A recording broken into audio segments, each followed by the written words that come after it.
Right, so we have this situation where we insert the cell, it says what voltage it is, and I press the start, and it goes away and drains it. This one's dead anyway, it's not charged, so it'll drain really fast. But you can see it says 3 volts, 3.05, 3.07, and in a minute it should say, it should go on to the next one as being drained. 3.01, time taken. Okay, so it's finished. And you can see it says time taken colon 0, and that's no good. We need to tidy that up. So this video is going to be about that. At least it is to start with. There's some stuff here in the loop. Is it the loop? It should be the loop. Yeah, the loop. Not the user input part, but the actual working part. And we need to do some quick changes here. Those digital writes, we don't need to do those because the complete pin, we won't need to set it low because the thing will already be low at this point. It can't be high in menu 4, so we don't need that. And the draining pin, we already set that high when we go into menu 4. So if I just show you that, menu 4, where is it?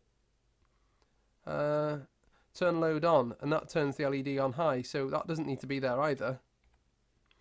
And then this code here, there's not a great performance problem with it being there, but what I can see is that there are some variables here, and the variables aren't really needed, after this point here in the loop, and I guess I don't really like them being there. So what I'm going to do is I'm going to put a function there instead.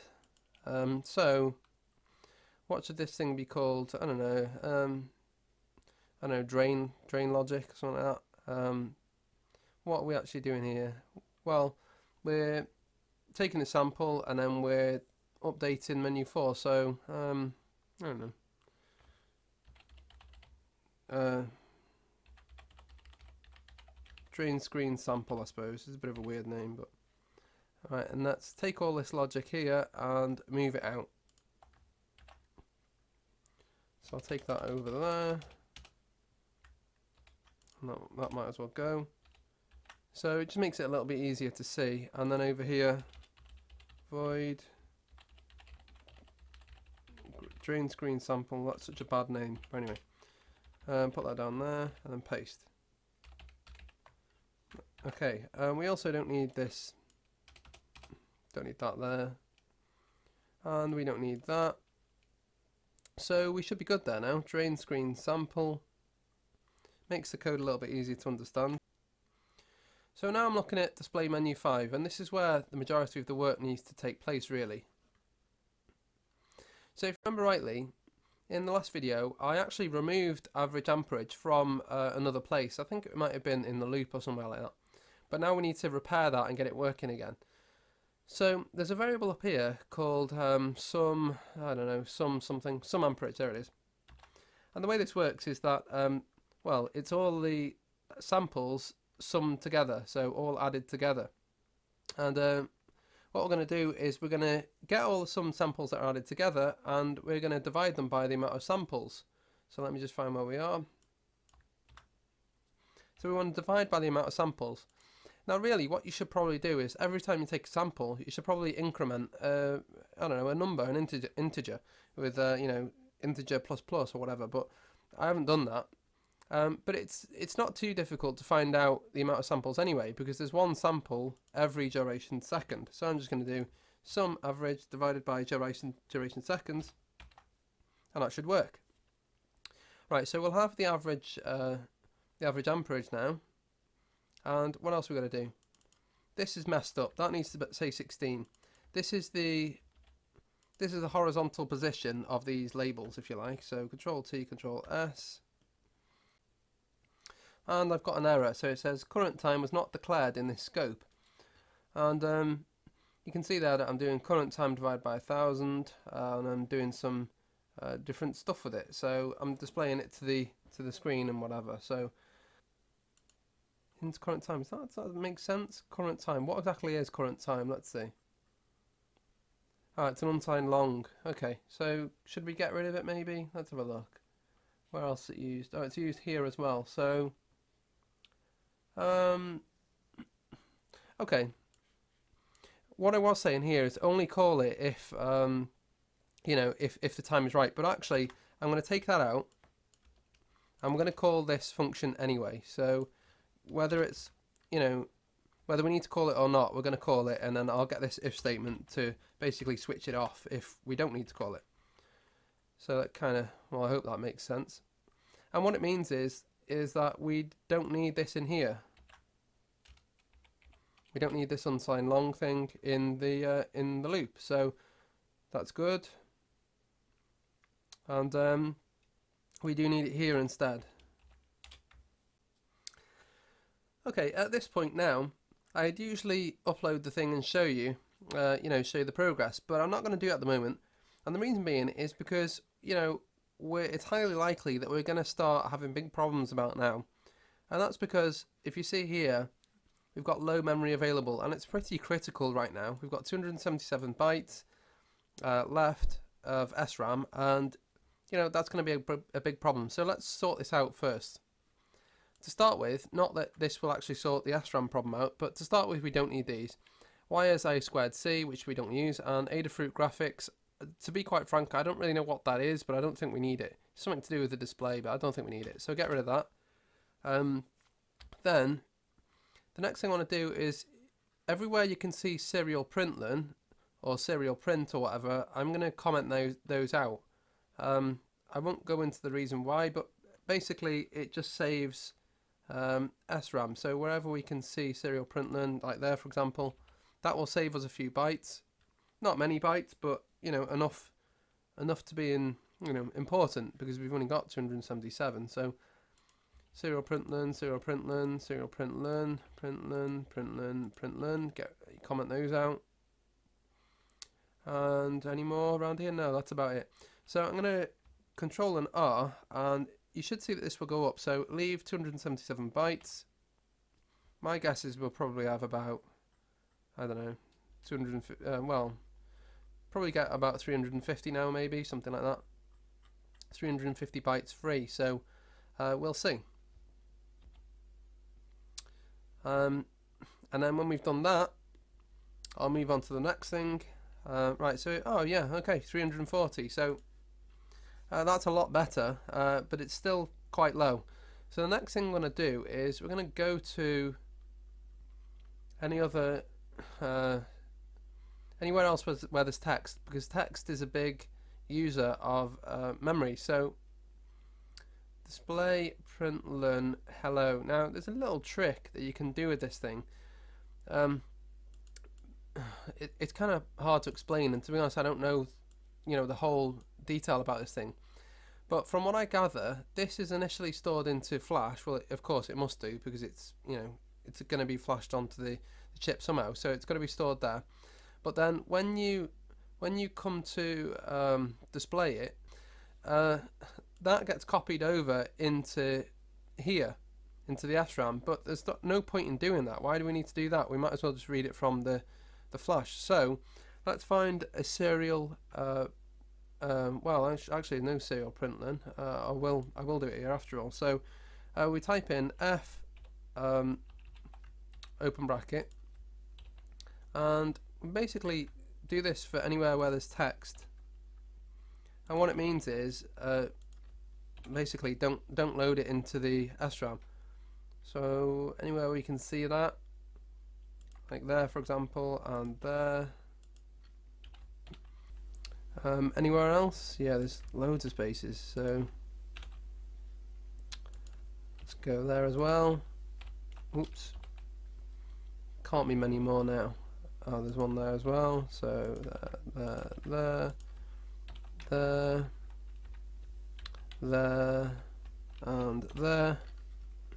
So it says here now, global variables use blah blah blah, 76% of dynamic memory, leaving 477 bytes for local variables. Now that's much better. You know, the way the values are displayed on screen, it would be better if I could space them nicely. So yeah, in a vertical way, that is. So 24, this hello thing, if I remember rightly, that's okay. Insert cell now. Right, I want to change this, so I want to change that to let's say 12, and I don't know, 12 add, I don't know, 16. Is that about right? 12 add 16, 28. So 28. Let's try that. And then over here we want to do the same thing. So yeah, 12, 28. And over here we want 12 and 28 again. We might as well keep these in, I don't know, 3 set rows if you like. So 12, 28 again, and 12, 28, 12, 28, and what would this be? 28 plus 16, 30, 44. Is that about right? 44. 38 and 6, 44. Yeah, so 12, 28, 44. 12, 28, 44. And this should keep everything in set rows, if you like. It should look a lot better. Let's check over here. 12, 28 and 44. And let's upload it. And the whole thing should look a whole lot better now. But we'll see anyway. Now I think I really will go over to the camera and we'll find out. Right, so it says hello. Insert cell now, press run ready. So you can see that there are kind of 3 rows. So there I take up row 1 and 2. I don't know, it's okay I suppose. So the voltage of the cell is 4 volts apparently, which that's not actually accurate, but we'll deal with that another time. Press the start.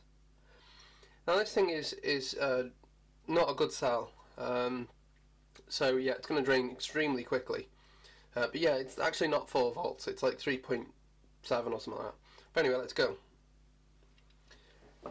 So you can see that the screen's slightly different now. There's more spacing, kind of looks a bit weird I suppose, but whatever. So 3.3, 3.3 still. Maybe this is going to take some time to drain, I don't know. Okay, it's getting there, so it's, oh there you go, it's just done it. Now I think it was the drain time was about a minute or something. And it's saying here the average amps was 1.2 amps, which I suppose that seems about right. Time taken 0, and capacity 0, so it's not right. It looks good, but it's not right. Okay, so just looking at this problem, it seems that we've got an issue here with drain stop millis. So we start the millis, don't we? Where do we start the millis to start with? The counter when the thing is actually draining. So draining menu 4, turn load on, and then we've got drain start millis. So turn load on, and here you can see the problem. It looks as though I've put the wrong thing in there.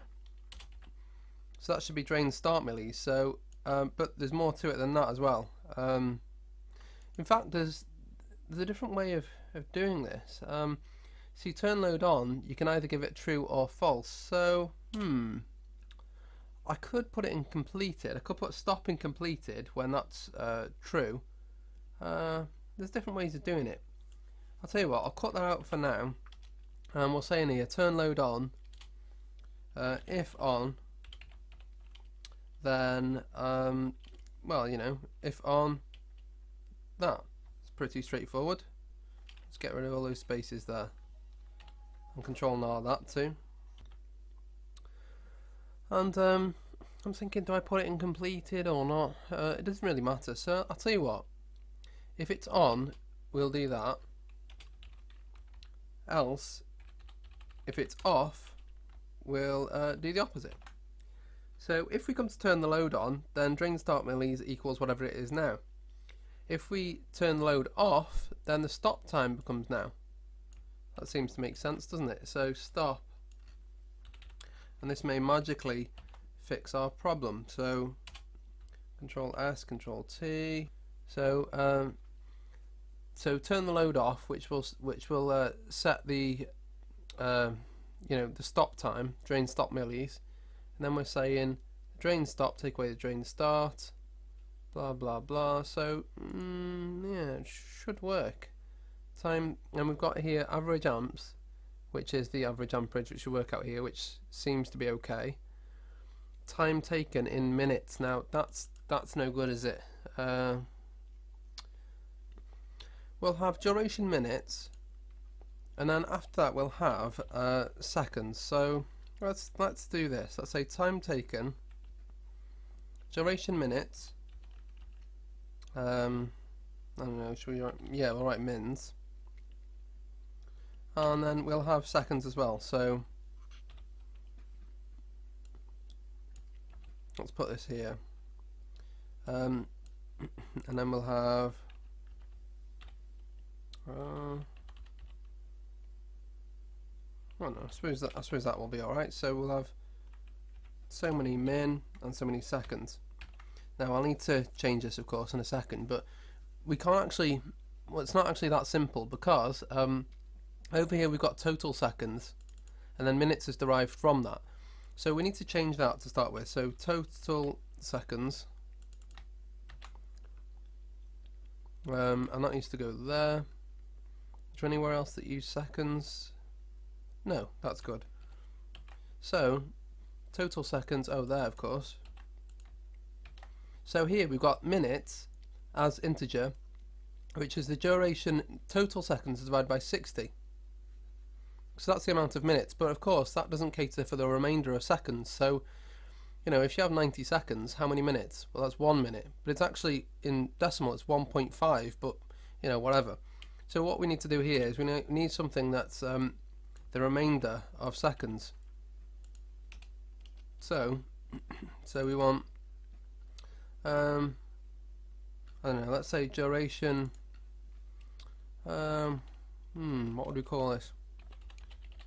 Duration seconds, I suppose that will do. And this is going to be, I suppose we get a little bit complicated here, the amount of minutes multiplied by 60 to get the amount of seconds which is already going to be catered for. And we want to, well, we want to get the total seconds and take the amount of seconds already catered for out of that. It's kind of hard to explain, but it should work anyway. So duration minutes seconds. So duration minutes min and duration seconds sec. Now that should work. I'm going to have to take out this time taken thing completely because there's just not really enough space. So let's get rid of that. And then over here, let's say average, whatever the average is, plus amps. We'll say A. So average, so many amps, A for amps. And then down here I suppose we'll say milliamp hour. And here this should be an integer only, so I'm going to say int across there. And just to make it a bit tidier, I'll change this to here. I suppose that'll look alright, won't it?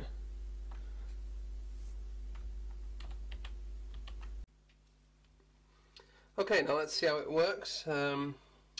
So insert cell, press when ready, voltage 3.98 volts, and then it's starting to drain it. This cell is actually dead, so yeah, it's going to drain very, very fast. Probably about a minute or something. See, what happens with voltage is that it kind of springs around. So if you drain it and then you take the drain off, it'll kind of spring back up to a higher voltage. Anyway, oh, it's done. So it says average 1.32 amps, and then it says 0 minutes 17 seconds, and it's saying 0 milliamp hour, and that probably is about right. And I don't want, you know, decimal involved in this. I don't want to know point milliamps, because a milliamp is a low amount of, you know, a milliamp hour is a low amount of capacity, so it seems about right. Anyway, so this is as far as we're at. Now there are a couple of little things I need to deal with. One of them is that the actual voltage sensing, if you like, is not entirely accurate. So say for example this cell is 4 volts, the Arduino senses something different. It's not way off, but it's not really close enough for something that's supposed to be measuring capacity to a good standard. So I'll need to look at that next week. But yeah, that's as far as we are now. So we've kind of done it, but there's just a little bit more to go. Anyway, thanks for watching and see you again soon. Bye!